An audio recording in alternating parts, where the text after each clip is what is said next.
Reserve Bank Governor Adrian Orr did pretty much what all central bank heads did at the height of COVID, and the Labour government did what you would hope National would have also done. So why the hate? Asked Dita De Boni in this week's Flipside column. Dita, it does really feel like the last few weeks it's turned quite personal against Adrian Orr. Why do you think that is? I do think it's a coordinated attack. It is that maybe drawing the link between Grant Robertson and Adrian Orr is a way of sort of diminishing the credibility of both. I mean, it's easy to find fault, I think, with Adrian Orr at the moment just because the world is facing a difficult economic time, and it's always the economy stupid, as they say. But as I've tried to make the case here, not only are all central bank governors around the world under the gun for the same things, but that actually New Zealand's done comparatively better. It's been interesting to see as well. These are quite difficult topics and quite complicated and nuanced, and yet all manner of people have been commenting on it. I mean, what have we seen in terms of some of the commentary?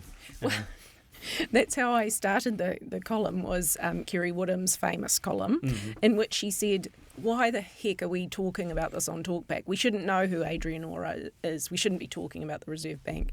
And I think actually that is right. You shouldn't be, because those people are civil servants and they're meant to be in the background, and only people really who know what they're talking about should be having this conversation. But what this kind of politicised campaign has done is made every Tom, Dick and Harry think they can point the finger at Adrian Orr and find fault with what he's done, when in fact obviously he has a very, very difficult job. The review of the Reserve Bank that has just been done said basically he could have done some things better and some things worse, but on the whole he did okay. And I guess as well, around the world, central banks have actually had to do something for the first time in ages, yes. Right? They've actually been having to make decisions. Are we seeing this sort of attacks or stuff going on around the world as well? Oh, definitely. I mean, in Canada, the Conservative Party there has said they would fire the Reserve Bank Governor, the Bank of Canada, I think it is.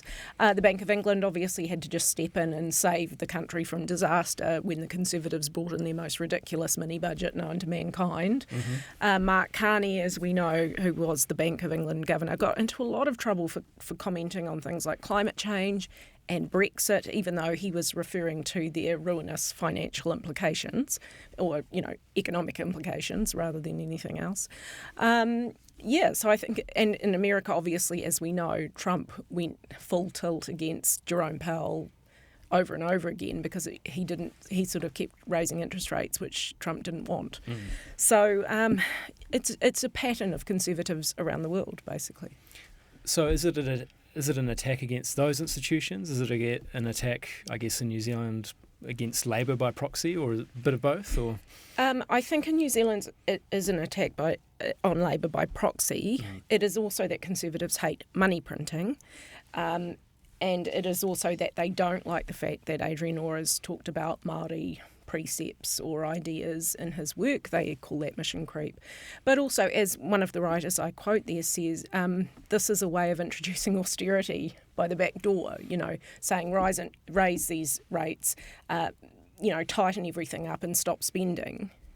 It does seem to be austerity by any other means, and actually doing that at a time when we are facing recession seems to be a recipe for disaster, I would say, but I'm not an economic expert, but, Do you think some of it does detract as well from the economic debate? I mean, as you said, the review did sort of find there was issues there. They did respond in some way. Yes. We obviously do have these massive issues at the moment.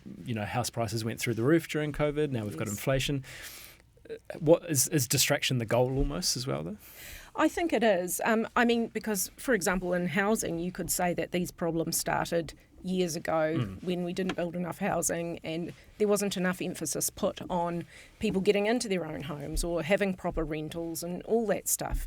I think what this whole thing illustrates is that everything is connected to everything else, and so you have to look at everything in context, and these attacks do not take into context anything, and so are very effective for the person on the street perhaps pointing the finger at Adrian Orr, but they're a politicised attack that is basically aimed at getting the government out of power.